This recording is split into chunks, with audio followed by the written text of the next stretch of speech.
Ce n'est pas une nouvelle agréable pour les consommateurs parce que nous sommes contre toute augmentation, mais à l'impossible, nul n'est tenu. Nous nous sommes tellement battus que l'État n'a jamais voulu qu'il y ait des répercussions au niveau du panier de la ménagère, de la hausse des prix au niveau international. Cependant, il y a 2 jours, la commission de régulation du secteur de l'électricité a dit que l'effort demandé à l'État pour que le prix de l'électricité reste à son niveau actuel est de 125 milliards. Même au niveau de la loi de finances rectificative, on prévoit 150 milliards. Cela veut dire qu'on est arrivé presque à la même situation qu'on avait en 2012, où il y avait même des émeutes de l'électricité parce que l'État ne pouvait plus faire face à la hausse des prix au niveau international des produits pétroliers. Donc si l'État ne fait rien, on va se retrouver dans une situation en tout cas similaire.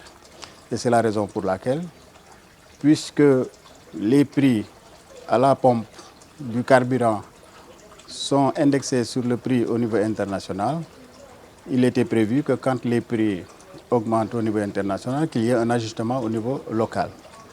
Donc c'est quelque chose que nous avons obtenu depuis longtemps et qui fait qu'à chaque fois qu'il y a eu des baisses au niveau international, on a pu obtenir donc des baisses au niveau local. Et aujourd'hui, avec l'impérieuse nécessité d'ajuster les prix, donc c'est normal que l'État puisse procéder à un ajustement tarifaire. Mais on est loin du prix qu'on avait en 2014, parce qu'en 2014, on avait 889 francs pour le super et 792 francs pour le gasoil. Donc ce qui fait qu'aujourd'hui, même avec l'augmentation de 80 francs sur le super et de 60 francs sur le gasoil, on est très loin de ces montants qu'on avait.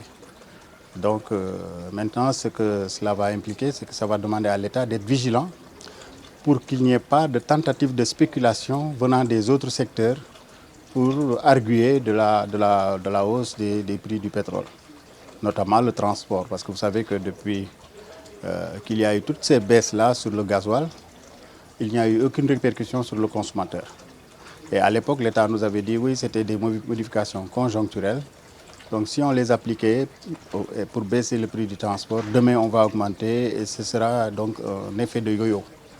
Et c'est la raison pour laquelle aujourd'hui, malgré la variation qu'il y a sur le prix à la pompe, il ne devrait pas y avoir donc d'augmentation. En tout cas, on ne sera pas d'accord pour qu'il y ait une augmentation du prix du transport. Maintenant, il ne faudrait pas non plus qu'on puisse essayer d'utiliser cela pour procéder à d'autres augmentations, d'autres produits de première nécessité. Et nous pensons que c'est inadmissible. Nous avons demandé, nous posons juste une question aux transporteurs. Quand le prix du gasoil a baissé de près de 200 francs CFA, il n'y a eu aucune répercussion. Aujourd'hui, il y a un ajustement de 60 francs. C'est-à-dire que l'ajustement est presque 3 fois inférieur à la baisse qu'il y avait sur le prix du gasoil et pour laquelle nous n'avons obtenu aucune baisse du prix du transport. Donc ils ne peuvent pas invoquer cette variation de 60 francs pour pouvoir parler d'augmentation du prix du transport. Ça, c'est la première chose, l'État le sait, ils le savent.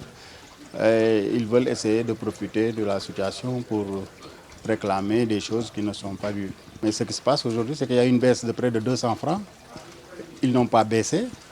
S'il y a une augmentation de 60 francs, ils ne peuvent pas exiger une augmentation. C'est aussi logique que ça, aussi simple que ça. Alors, est-ce que vous leur dites de ne pas augmenter le prix du transport aussi? De toute façon, ils ne peuvent pas augmenter les prix du transport parce que le prix du transport est fixé par décret du président de la République. Et donc, tant que ce décret n'est pas modifié, aucune hausse n'est acceptable. Vous, à votre niveau, vous allez aussi surveiller cela? Ah, tout à fait, tout à fait. Nous restons vigilants de sorte qu'il n'y ait pas de hausse sauvage sur le prix du transport, mais il faudrait aussi que les usagers refusent de payer toute augmentation qui n'est pas officielle. Et à la date d'aujourd'hui, il n'y a aucune augmentation prévue, en tout cas dans le sens d'augmenter les prix du transport.